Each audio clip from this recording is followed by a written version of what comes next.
После жизни в 4 крупных городах Польши я была в прямом смысле в шоке от этого маленького города. Не только от красоты природы, но и от уровня инфраструктуры. В этом видео сделаю полный обзор жизни в Новой Тарге по всем категориям и назову плюсы и минусы.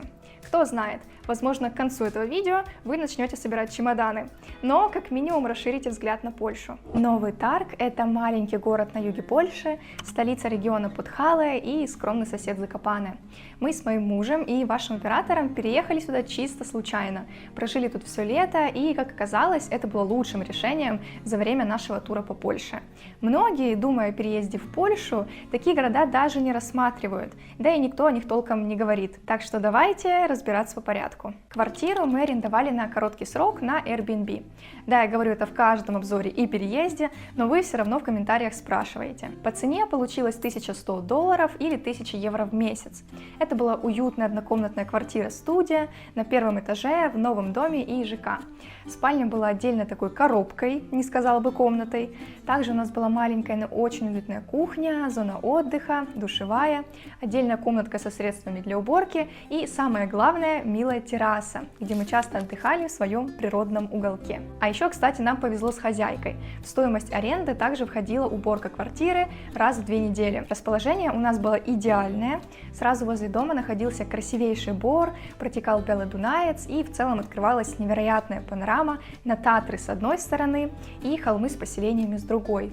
В 2 шагах был Lidl, а к центру Нового Тарга можно было дойти за минут 30. Единственный минус – это, конечно, отсутствие второй комнаты, что мешало нам нормально работать. Я посмотрела разные сайты для аренды жилья в Польше, и оказалось, что варианты есть, причем как бюджетные, так и роскошные. Если брать краткосрочную аренду на Airbnb, то минимальная цена за месяц будет $1000, и дальше по возрастанию 2000, 3000 и много вариантов за 4. Вилла, дом, шале, выбирайте, что хотите. С долгосрочной арендой будет, конечно, выгоднее. Тут я нашла даже однокомнатный вариант за 1000 злотых, двухкомнатный за 2500 и дальше по возрастанию. Цена покупки квартиры начинается с 390 тысяч злотых и дальше растет вплоть до миллиона. Тут я показываю варианты с одного сайта, вам рекомендую облазить несколько. Может быть, будет дешевле. Но одно дело найти жилье в Польше, другое добиться аренды. Это требует времени, нервов и часто оказионайма, особого договора, который работает в 2 стороны, защищая и вас, и владельца жилья. Если вы прямо сейчас находитесь в поиске хорошей квартиры или хотите заранее упростить себе этот процесс, рекомендую обращаться к Маше и Роме, которые занимаются поручительством. Они делают нотариально заверенный оказионайм в течение часа и полностью сопровождают вас в этом процессе, без предоплаты и находясь на связи 24/7. Причем неважно, в каком городе вы находитесь. А написав сообщение, что пришли от меня, вы получите приятный бонус в виде скидки в 100 злотых. Оказионайм стоит немало, поэтому советую использовать эту опцию и максимально сэкономить. Также ребята помогают с краткосрочной арендой в Познане и бесплатно готовы вас проконсультировать по теме аренды жилья именно в Польше, чтобы у вас была полная ясность. Ссылка на их инстаграм в описании, обязательно подпишитесь, чтобы не потерять, даже если находитесь на этапе размышлений. Атмосфера в Новой Тарге особенная и уникальная. Во-первых, здесь очень тихо, не считая постоянно летающих самолетов и падающих с неба парашютистов. Это как раз то место, где жизнь течет размеренно и спокойно. Здесь нет толп спешащих людей, поэтому и сам перестаешь вовсю спешить. Во-вторых, обилие природы не может не радовать. Она есть буквально повсюду. И в-третьих, жилые районы здесь настолько уютные, что это сразу создает ощущение дома. Вот каждым днем жизни здесь я наслаждалась на полную. И рано или поздно я бы хотела остановиться именно в таком месте. Кстати, из фишек Новой Тарга я заметила вот такие зеленые горки по всему городу. Предполагаю, зимой с них скатываются дети. В городе есть как частный сектор, ближе к холмам, так и многоквартирные, но не очень высокие дома. Причем как новые ЖК, так и более старые дома. Но везде ухоженно, чисто и аккуратно. Просто идешь по дворам и наслаждаешься тем, как поляки с любовью следят за своей территорией. Ну, а частные дома – это прям вдохновение в закопанском горном стиле. И да, я не ожидала, что тут будет так все развито. Та же стройка ведется там, где нужно, а старых разбитых домов почти нет. Но есть, к сожалению, и минусы во всей этой идиллии. Самый главный из которых – качество воздуха. Дважды Новый Тарг был самым грязным городом Польши, а в 2021 во всем Европейском Союзе, за счет расположения в нижней части долины и слабой вентиляции. Поэтому мы и жили тут летом, а не в отопительный сезон. Климат в Новой Тарге, как и Польша в целом, комфортный, не считая облачности.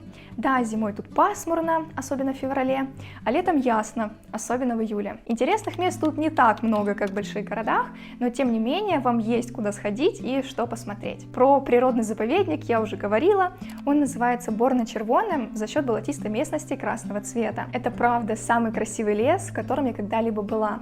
В нем проложены уютные тропы и деревянные дорожки для туристов. Есть также смотровая площадка на елки и горы вдалеке. По всему городу протекает Белый Дунаец, возле которого можно бесконечно гулять или ездить на велосипеде. Напротив Бора находится Стрефа релаксу, или зона отдыха. Тут и происходит вся движуха. На выходных играет музыка, отдыхают люди, есть тренажеры, лежаки, спортивная и детская площадка, мангал-альтанка и даже читательская зона с большим выбором книг. В центре Новой Тарга находится маленькая рыночная площадь с то ли овцами, то ли козлами. А вообще овечка является символом города, и ее можно встретить в разных местах. Вокруг площади можно прогуляться по старой уютной части города. Отдохнуть или заняться спортом можно в парке Адама Мицкевича, а еще в маленьких парках, которые раскиданы по всему городу. Из необычного можно посетить костел Яна Павла II, современное и нетипичное духовное место. И, конечно, как не сказать про холмы. Мы поднимались на один холм к колыбе с овечкой. Это был полноценный поход, я вам скажу. Подъем здесь, конечно, не такой сложный, как к Черному ставу в Татрах, но виды сверху не менее живописные. А путь, очень атмосферный, ощущение, что находишься в уютной, душевной деревне. Если знаете, куда еще можно сходить в Новой Тарге, пишите места в комментариях. И обязательно посмотрите travel-выпуск об этом городе. Ссылку оставлю в описании. Инфраструктура. По городу ездят маленькие автобусы, примерно раз в полчаса. На остановках можно увидеть расписание, а билет купить в приложении МПИ.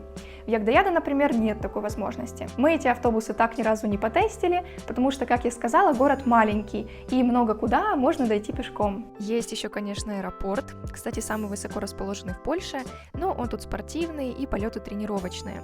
Стоит обучение там, кстати, достаточно. А международный ближайший аэропорт находится в 70 километрах от Новой Тарга, в Кракове. Убера тут не закажешь, но местное такси есть.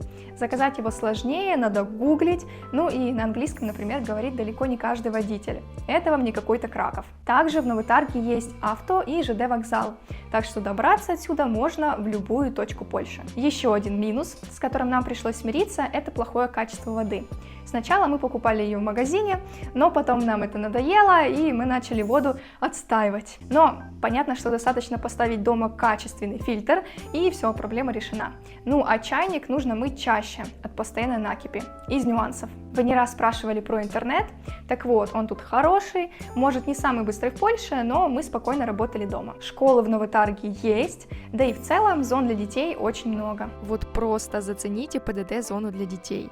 Мне аж самой стало интересно поизучать все эти дорожные знаки. И как бы не в каждом крупном городе такие места встретишь, а в Новой Тарге они есть. В плане безопасности тоже все ок, скорая полиция работает, а пожарную я видела даже на холме. С медициной в маленьких городах в принципе сложнее, это да. Но тем не менее, если поискать врачей на знаный лекарь, то с десяток вариантов у вас будет. Это не считая локальных клиник, тут их очень много, причем по самым разным специализациям. Среди них лидируют, конечно, стоматологи и почему-то подологи. Я даже ходила один раз в ближайшую стоматологию, чтобы снять швы после удаления зуба мудрости. Мне это сделали за злотых 20, зато без очереди, и тратить день на поездку в Краков не понадобилось. Но очевидный минус – это отсутствие англо-, русско- и украиноязычных врачей. За такими нужно ехать уже в Краков. Что по торговым центрам? В Новой Тарге их несколько, и да, они отличаются от привычных нам ТЦ. Тут они маленькие, низкие и довольно ограниченные в плане выбора. Плюс масс-маркеты есть не все. Например, H&M не найдете. Бьюти-услуги развиты отлично. Я здесь нашла хорошую студию, где я делала маникюр с покрытием за 100 злотых и покраску балаяж за 600. Качеством довольна. В плане других услуг мы тут успели починить ноутбук. Чистка и замена батареи стоила 92 злотых, что довольно дешево по сравнению с большими городами. А еще мы тут арендовали один раз велосипеды, и это было лучшим решением, прям как переезд, потому что велодорожки тут идеальные, а виды, как вы поняли, сказочные. Аренда такого велосипеда в магазине Decathlon на весь день стоила 60 злотых на каждого. И мы с вами в прошлом видео на них объездили местные поселения, леса и водохранилища. Ну а в плане развлечений выбор, правда, небольшой.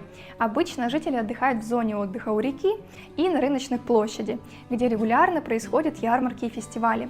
Например, летом мы попали на Подхальскую ярмарку. Это был самый людный день в Новой Тарге.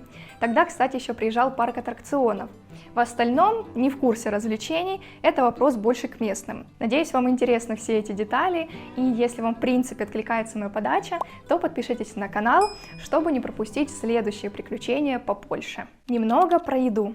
В плане супермаркетов в Новой Тарге есть один Lidl, который находился в 2 минутах ходьбы от нашего дома, 5 бедронок и куча локальных подхальских магазинчиков Пан Стескаль и Левиатан Райский. Мы ходили обычно в Lidl, и хочу сказать, что супермаркеты в маленьких городах особенно уютные, потому что людей тут мало, очередей нет, а продуктов всегда полно. С ресторанами, кстати, такая же история. Во-первых, их много, и оценки у них хорошие. Во-вторых, людей мало. Ну, по крайней мере, мы были единственными посетителями ресторана Фуди, который находился буквально через дом от нас. Кстати, Журик там был вкусный и дешевый, наравне с чаем. А еще, странный факт, в этом магазине у нас взяли на 1 злотый больше, чем написано в чеке, за безалкогольное пиво. И потом этот злотый вернули, когда мы отдали им пустую бутылку. Ну и продукты тут лежат вот так, по отдельности, и меня это прям улыбнуло. Не знаю, просто вот люблю это ощущение глубинки. Окей, Новый Тарг облазили, и куда дальше? Первым делом, несомненно, в Закопане, самый сказочный город Польши, а еще самый дорогой. Мы вообще-то переезжали в Новый Тарг с целью ездить в Закопане, что сильно выгоднее, чем жить там. Билет на поезд до Закопаны с Новой Тарга стоит 6,5 злотых. Поездка длится полчаса, атмосфернее пути, наверное, нет в Польше. В самом городе можно прогуляться по атмосферным улочкам, устроить пикник на красивейшей поляне и, конечно, подняться на фуникулере в горы. Губалов, Кабуторовый или Каспровый верх, выбирайте любую вершину, не прогадаете. Мы поднимались на Губаловку и спускались через Буторовый верх. В обоих местах виды были невероятные. Ну а закончить свою прогулку можете знаменитой улицей Крупувки. Кстати, тут вы H&M найдете. И это я не беру в счет курортную часть Закопаны, а точнее горнолыжную составляющую и термальные источники. Чуть не забыла про Татры, а ведь в этом национальном парке находятся самые красивые места всей Польши. Мы успели сходить в поход к Морскому Оку и подняться к Черному Ставу. Долину 5 озер не осилили, зато будет что оставить на следующий раз. Вход в парк стоит всего 9 злотых, который у вас окупится уже с первым шагом. Сама тропа, ведущая к озерам, неимоверно красивая и атмосферная, и при этом легкая. А про озера даже говорить ничего не надо, достаточно смотреть на них и наслаждаться. Кстати, если не любите толпы туристов, Черный Став точно для вас. Тут их раза в 2, точно меньше, чем у Морского Ока, благодаря более крутому и сложному пути. Также вы можете посетить соседние села. Например, мы были в Шафлярах и Бялоднайце. Оба села насчитывают 1000 жителей и наполнены особой душевной атмосферой. Я была в шоке от того, насколько они красивые и ухоженные, что разбило для меня вдребезги стереотип о селах. Я увидела, какие развитые они могут быть. Мы их тоже снимали, и видео как раз передали вот эту уникальную атмосферу польских маленьких сел. Ссылка тоже будет в описании. Кстати, в Шафлярах есть очень крутые термы, куда мы 2 раза ездили летом и целый день плавали в теплых бассейнах. Билет на каждого обошелся в 119 злотых, можно также брать на час и 2. Скажу сразу, это лучшие термы во всем регионе, учитывая цены, качество и плотность отдыхающих. Из больших городов самые ближайшие это Краков, Катовице и Жешув. А теперь тезисно пройдемся по плюсам и минусам жизни и отдыха в Новой Тарге. Начнем с плюсов. Первое – это, конечно, обилие природы. Второе – спокойная и уютная атмосфера города, что полезно для здоровья в целом. Тут ты по-настоящему отдыхаешь душой, потому что нет лишнего давления и шума, как в мегаполисах. Третий плюс – инфраструктура. Как вы поняли, она тут отлично развита, несмотря на то, что город маленький. Расположение тоже удобное, отсюда можно легко добраться и в Краков, и в Закопане, и в принципе куда угодно. Есть транспорт, но можно спокойно ходить пешком. Жилые районы уютные, в них правда хочется жить. Работать удаленно можно спокойно, а еще Новый Тарг – это рай для велосипедистов. Из минусов я бы выделила плохое качество воздуха зимой, плохое качество воды, отсутствие врачей, говорящих не только на польском, ограниченный выбор развлечений, хотя для меня это ок, маленький выбор жилья, а еще, думаю, работы, потому что, опять же, город маленький. Подведя итог, хочу сказать, что для летнего отдыха Новый Тарг – идеальный вариант. Лучшего места при учете цены и впечатлений природы в Польше не найти. А для жизни подойдет не всем. В большей мере людям, работающим удаленно, любящих спокойствие, размеренную жизнь и горный вайб. И тут ты либо принимаешь минусы и пытаешься их по максимуму закрыть, либо отдаешь предпочтение другому, более подходящему по своим параметрам городу. Лично для меня это был бы почти идеальный вариант для долгой жизни, если бы не проблемы с медициной и воздухом.